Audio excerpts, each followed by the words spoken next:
6-7%. Добро, владата стави јасно до знаење, министерот за финансии рече дека еврообврзница ќе се издаде во вредност од 200 милиони евра. Како го коментирате вие тоа сега?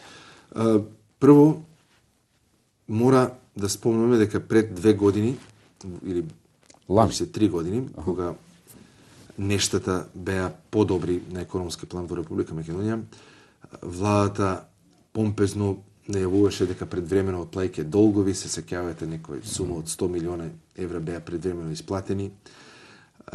И тие долгови беа исплатени со далеко пониски каматни стапки од тоа што денеска се принудени да позајмуваат од пазарите на капитал. Лани позајмија со екстремно висока каматна стапка од 10%.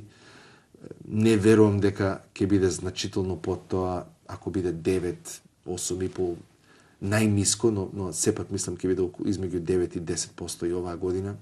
Министерот рече дека според предвидувањата ќе биде 8%.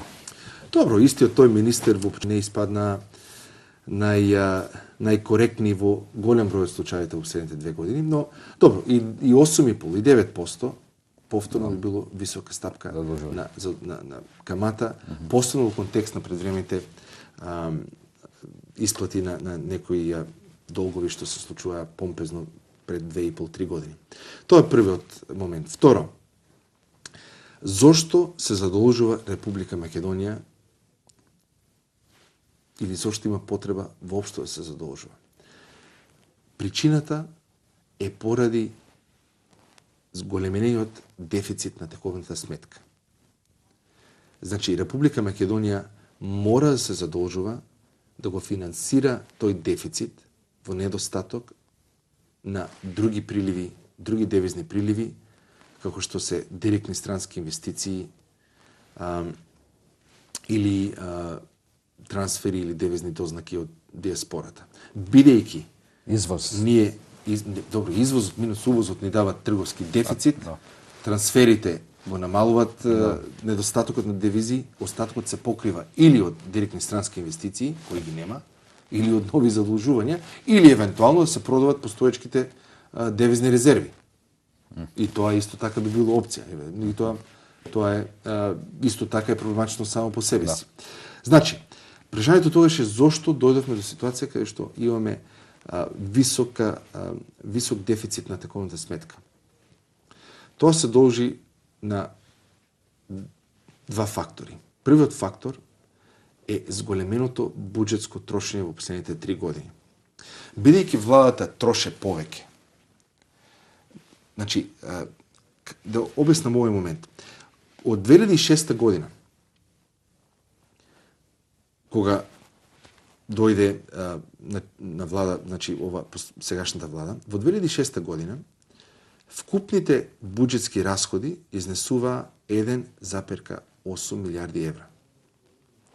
Се зголемија на 1,9, на 2,2, 2,3 и ова 2,4 минатата година и 2,3 ќе бидат оваа година. Значи, кумулативно во овој 4 годишен период кумулативните расходи за 4 години над 2006 година изнесуваат 1,5 милиарди евра. Значи, за 4 години ова влада ќе троши во просек 400 милиони евра повеќе годишно од тоа што трошела во 2006 година. Тие вишок на пари трошоци, денари што се трошат, се во потрага, парите се секогаш се во потрага на реални добра и услуга, така? Да. Бидејќи македонската економија не расте соодветно да ги задоволува зголемените расходи од буџетската политика, тие денари се во потрага на реални добри и услуга кои можат да се обезбедат единствено со увоз. И токму тоа се случи. Се зголеми увозот, се зголеми трговскиот дефицит од 900 милиони евра во 2006 на 1,8 во 2008. Оваа година ќе биде 2009 беше 1,5, оваа година ќе видиме, но повторно ќе биде далеко повисок од тоа што беше во 2006 година. И сето тоа значи дека Република Македонија мора да се задолжува со цел да ги обезбедува потребните суми на девизија се покрие овој недостаток, овој дефицит. Со други зборови, повторно кажувам, ние ја задолжуваме иднината на сметка на трошењето што сега се случува. Да.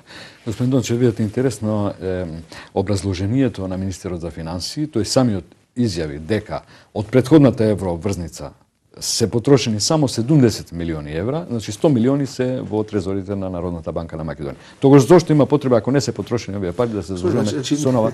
Јас си гледам макро сликата.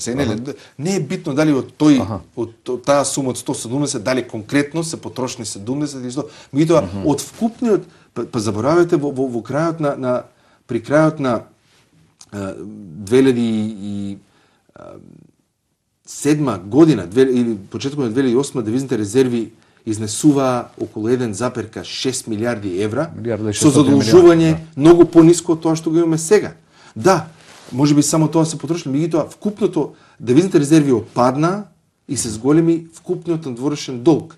Дали конкретно од оваа еврообврзница се потрошиле 70 или 10 милиони евра не е битно, но како целина надворешното задолжување се зголемува поради тоа што ни се потребни приливи за да се покрие дефицитот на законната сметка. Колку кумулативно ќе ја чини Македонија исплатата само на каматите?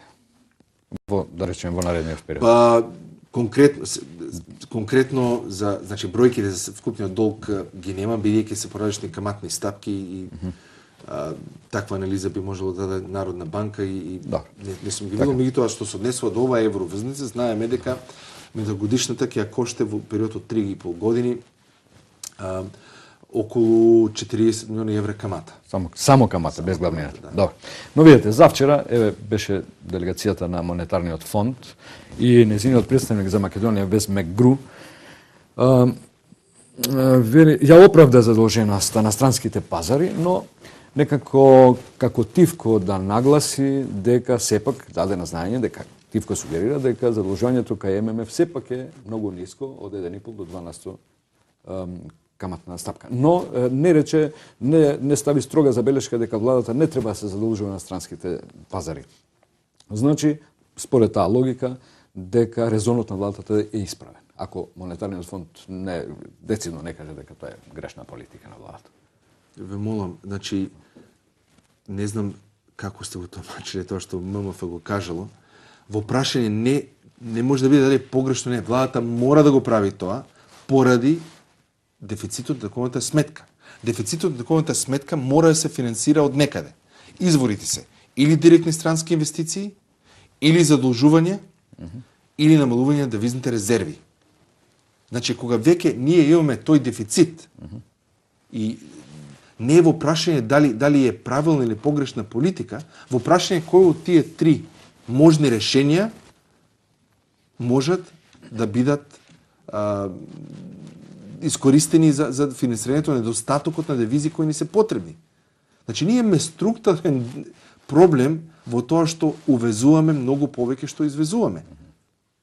Имаме структурален проблем поради тоа што трговскиот дефицит не се финансира доволно од девизните дознаки. Што значи остатокот мора да го финансираме со или странски инвестиции, кои ги нема оваа година, или нови задолжувања, или намалување на девизните резерви. Значи, кога ММФ вика не е погрешна политика, не може да биде погрешна политика. Тоа е нужност, тоа е неопходност.